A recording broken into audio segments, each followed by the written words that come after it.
नमस्कार. दारिद्र्य कशामुळे येते हा विषय आपण पाहत आहोत. या विषयाचे मुद्द्यानुसार विश्लेषण करत आहोत. तर आता पुढील मुद्दा पाहूया आणि त्याचं विश्लेषण करूया. तर पुढील मुद्दा आहे बेसावधपणा, परावलंबीपणा, वाईट विचार, कपट, दुष्टपणा. दारिद्र्य येण्याचं मुख्य कारण म्हणजे गरिबीच्या खालची परिस्थिती येण्याचं मुख्य कारण म्हणजे बेसावधपणा, परावलंबीपणा, वाईट विचार, कपट, दुष्टपणा होय. याच कारणामुळे आपल्याला दारिद्र्य येते. आपण नेहमी जर बेसावध राहिलो, भान हरपून गेलो, बेभान झालो, सर्व काही विसरून गेलो, आपल्या धुंदीत राहिलो, पर्वा केली नाही, कोण्या गोष्टीची चिंता केली नाही, बिनधास्तपणे राहिलो आणि पैसा खर्च करत राहिलो, तमा केली नाही, पर्वा केली नाही, भविष्यात चिंता केली नाही, मागचा पुढचा विचार केला नाही, नियोजन ठेवलं नाही, काहीच ठेवलं नाही, बिनधास्तपणे आपण पैसा खर्च करत गेलो, तर आपल्याला दारिद्र्य येते. कारण सर्व पैसा खर्चून जातो आपल्याला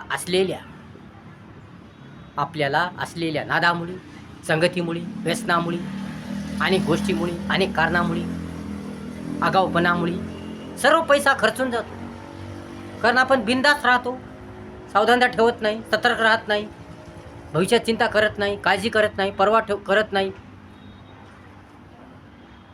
बचत करत नाही, सर्व पैसा आपण खर्च करून टाकतो आणि आपल्याच नादात, आपल्या धुंदीत आपण सर्व पैसा खर्च करून टाकतो. त्यामुळे आपल्याजवळ काही शिल्लक राहत नाही आणि याच कारणामुळे आपल्या दारिद्र्य येते. गरिबीच्या खालची परिस्थिती म्हणजे दारिद्र्य येते. कारण काहीच जर पैसा राहिला नसल्यामुळे आपल्या ऐनवेळेस कोणी पैसा देतही नाही आणि आपल्याकडे नसतोही आणि त्याच्यात घरात काही नसतं. कारण आपण सावधानता ठेवली नाही, सावध राहिलो नाही, मागचा पुढचा विचार केला नाही, जेवढा पैसा आहे तेवढा खर्च करून टाकला, बिनधास्तपणे राहून, बेभान होऊन सर्व पैसा खर्च करून टाकला.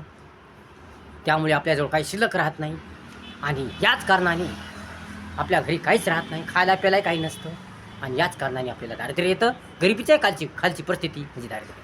म्हणून सावधपणा ठेवला पाहिजे, सावधान राहिलं पाहिजे, सतर्क राहिलं पाहिजे, जागरूक राहिलं पाहिजे, दक्ष राहिलं पाहिजे. केव्हा कोणतं संकट येईल, केव्हा कोणती समस्या येईल, केव्हा काय घडेल, केव्हा काय होईल, केव्हा कोणती कशी बिकट परिस्थिती येईल, काही सांगता येत नाही. म्हणून नेहमी सावधान राहायला पाहिजे, सतर्क राहायला पाहिजे आणि बचत करायला पाहिजे आणि आवश्यक तेवढाच, गरज तेवढाच, लागेल तेवढाच पैसा खर्च करायला पाहिजे. अनावश्यक पैसा खर्च करू नये, पैसा वाया घालू नये, पैशाची बर्बादी करू नये, कोणत्याही प्रकारचं व्यसन असू नये, कोणत्याही प्रकारचा नाद असू नये, कोणत्याही प्रकारचा आगाऊपणा असू नये.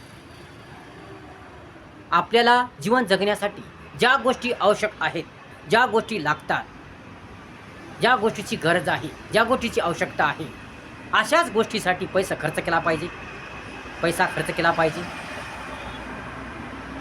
म्हणून आवश्यक गोष्टीसाठीच, चांगल्या गोष्टीसाठीच, चांगल्या कामासाठीच पैसा खर्च केला पाहिजे आणि सावधानता ठेवली पाहिजे, सतर्कपणा ठेवला पाहिजे, भविष्यात चिंता केली पाहिजे, पर्वा केली पाहिजे, चिंता केली पाहिजे, पैसा राखून ठेवला पाहिजे, पैशाची बचत केली पाहिजे.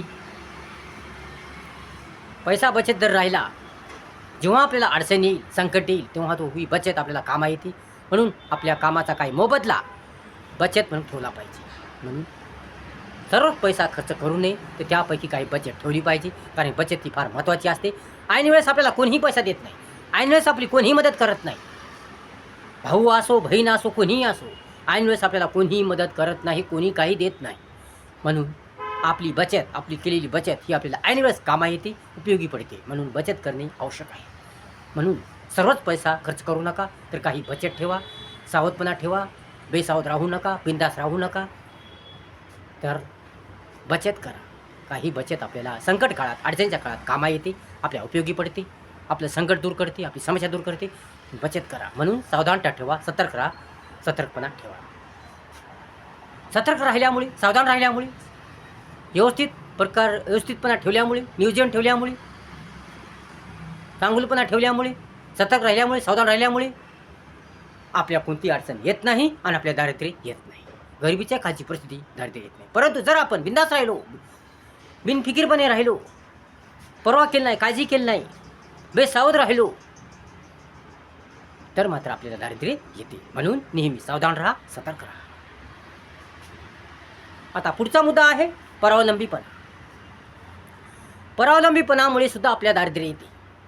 जर आपण कामच केलं नाही, मेहनत केली नाही, कष्टच केले नाही, आळस ठेवला, निष्काळजीपणा ठेवला, कंटाळा केला, आपण काम केलंच नाही, सर्व गोष्टीसाठी, सर्व कारणासाठी, सर्व कामासाठी आपण दुसऱ्यावर अवलंबून राहिलो, परावलंबीपणा ठेवला, स्वतः काहीच केलं नाही, काम केलं नाही, कष्ट केलं नाही, मेहनत केली नाही, कामाची सवय लावली नाही, कष्टाची सवय लावली नाही, चांगल्या गोष्टी सवय लावली नाही आणि दुसऱ्या जीवावर जगत राहिलो, तर आपल्या दारिद्र्य आल्याशिवाय राहत नाही. कारण आपण दुसऱ्या जीवावर जगत असतो, आपलं अस्तित्व काही नसतं, आपल्याकडे पैसा नसतो, धन नसतं, स्वतःचं अस्तित्व नसतं, कारण आपण स्वावलंबीपणा हरपून गेलेला असतो, म्हणून आपल्याकडे काही नसतं.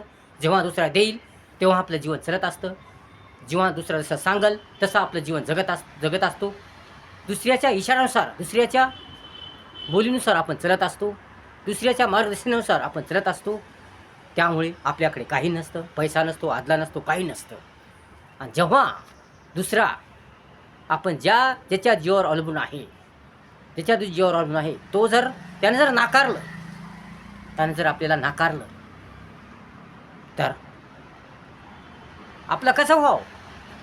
आपल्याकडे तर काहीच नाही, आपल्याला कामाची सवय बी नाही, आपण निव्वळ दुसऱ्या जीवावर अवलंबून राहतो, या आईच्या संपत्तीवर रेघोट्या ओढतो. मग आपलं अस्तित्व ठेवा, आपलं काहीच राहत नाही. दुसऱ्याच्या जीवावर अवलंबून राहिल्यामुळे आपल्याकडे पैसा नसतो, ना आदला नसतो, काहीच नसतं.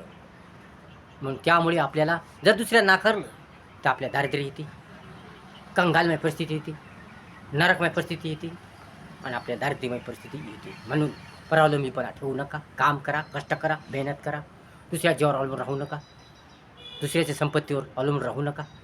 वडिलोपार्जित जरी संपत्ती असेल, या तुमच्याजवळ खूप संपत्ती असेल, तुमच्या आज्याकडून मिळालेली, कोणाकडून मिळालेली संपत्ती असेल, तर त्या संपत्तीवर आधारित राहू नका. तुम्ही काम करा, कष्ट करा, मेहनत करा, मेहनतीने पैसा कमवा, त्या संपत्तीला वाढवा, तरच तुम्हाला दारिद्र्य येणार नाही, कंगालमय तुम्हाला परिस्थिती येणार नाही. परंतु आहे ती जर संपत्ती तुम्ही संपून टाकली, खर्च करून टाकली, काम केलंच नाही, मेहनत केलीच नाही, कष्ट केलेच नाही आणि त्या संपत्तीच्या जोरावरच राहिली, या नशिबावर अवलंबून राहिली, तर मात्र ती संपत्ती संपून जाईल, तुमच्याकडे एकही रुपया शिल्लक राहणार नाही, तुम्हाला कोणी देणारही नाही आणि त्यामुळे तुम्हाला कंगालमय जीवन आल्याशिवाय राहणार नाही, त्यामुळे तुम्हाला दारिद्र्य आल्याशिवाय राहणार नाही, गरिबीच्या खालची परिस्थिती दारिद्र्य आल्याशिवाय राहणार नाही. म्हणून परावलंबीपणा ठेवू नका. आता पुढचा मुद्दा आहे वाईट विचार. तसेच कोणाबद्दलही वाईट विचार करू नका. चांगला विचार ठेवा, चांगला दृष्टिकोन ठेवा, उद्देश चांगला ठेवा, विचार चांगले ठेवा, मत चांगलं ठेवा. दुसऱ्याविषयी चांगलं मत ठेवा, दुसऱ्याविषयी चांगली भावना ठेवा, दुसऱ्याविषयी चांगले विचार करा,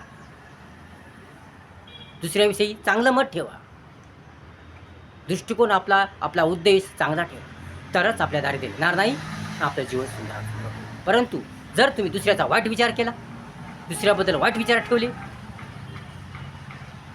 दुसऱ्याबद्दल वाईट सोचलं, सदा तुम्ही दुसऱ्याबद्दल वाईट विचार केला, वाईट सोचलं, या दुसऱ्याला त्रास दिला, तर मात्र जेव्हा तुम्हाला अडचण येईल, जेव्हा तुमच्याकडे काही असणार नाही, जेव्हा तुम्हाला आर्थिक अडचण येईल, तेव्हा ज्याच्याविषयी तुम्ही वाईट विचार करता ते तुम्हाला मदत करणार नाही, तुमच्या मदतीला धावून येणार. म्हणून सर्वांविषयी चांगला विचार करा, सर्वांविषयी जर चांगली वागली, सर्वांविषयी जर चांगलं मत ठेवलं, चांगला विचार केला,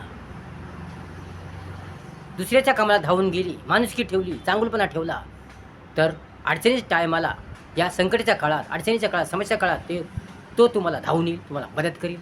परंतु जर तुम्ही त्याच्याविषयी वाईट विचार केला, वाईट सोचलं, वाईट मत ठेवलं, तर तो मनुष्य तुम्हाला धावून येणार नाही. म्हणून कोणाविषयी सुद्धा चांगला विचार ठेवा, वाईट ठेवा, तर तुम्हाला दारिद्र्य येणार नाही. दुसरा आहे कपट दुष्टपणा. कपट दुष्टपणा त्या वाटच्या प्रमाणेच. कोणाविषयी कपट ठेवू नका, मनात कपट ठेवू नका.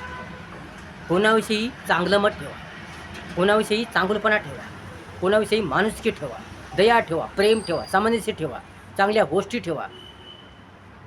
कोणाविषयी कपट करू नका, कोणाविषयी दुष्टपणा ठेवू नका.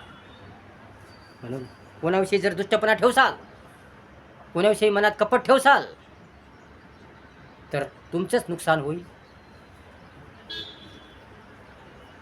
तुमचंच नुकसान होईल. कारण कपटपणामुळे आपलं मन बरोबर राहत नाही व आपले विचार बरोबर राहत नाही. म्हणून आपलं कार्य बरोबर होत नाही, आपलं काम बरोबर होत नाही आणि आपल्याला यश मिळत नाही. काम न बरोबर झाल्यामुळं, कार्य बरोबर न झाल्यामुळं, नियोजन बरोबर न झाल्यामुळं, निर्णय बरोबर न घेतल्यामुळं आपल्याला यश मिळत नाही, आपली प्रगती होत नाही, विकास होत नाही आणि त्यामुळे आपल्याला दारिद्र्य येतं, कंगालमय परिस्थिती येते, नरकमय परिस्थिती येते. म्हणून कोणाविषयी कपट ठेवू नका, कोणाविषयी चांगली भावना ठेवा, दुसऱ्याविषयी प्रेम ठेवा, सामंजस्य ठेवा, चांगुलपणा ठेवा. तरच तुमचं जीवन सुंदर होईल, चांगलं होईल. परंतु दुसऱ्याविषयी कपट ठेवसाल तर अडचणीच्या टायमाला, संकटाच्या काळाला तो व्यक्ती तुम्हाला मदत करणार नाही, कोणी तुम्हाला धावून येणार नाही, कोणी तुमच्या मदतीला धावून येणार नाही. सर्वजण म्हणतील तो कपटखोर आहे, उद्धट आहे, त्याच्यामध्ये तिला का जावावं असं म्हणतील. परंतु जर तुम्ही दुसऱ्याविषयी चांगली भावना ठेवली, दुसऱ्याविषयी चांगलं मत ठेवलं, चांगले विचार ठेवले, चांगुलपणा ठेवला, चांगली भावना ठेवली, तर मात्र सर्वजण तुमच्या मदतीला येतील, तुम्हाला मदत करतील. म्हणून सर्वांविषयी चांगलं मत ठेवा, तर तुम्हाला दारिद्र्य येणार नाही. व्हिडिओ जर आवडला असेल तर लाईक करा, शेअर करा, कमेंट्स करा आणि आपल्या चॅनलला सबस्क्राईब करा विसरू नका.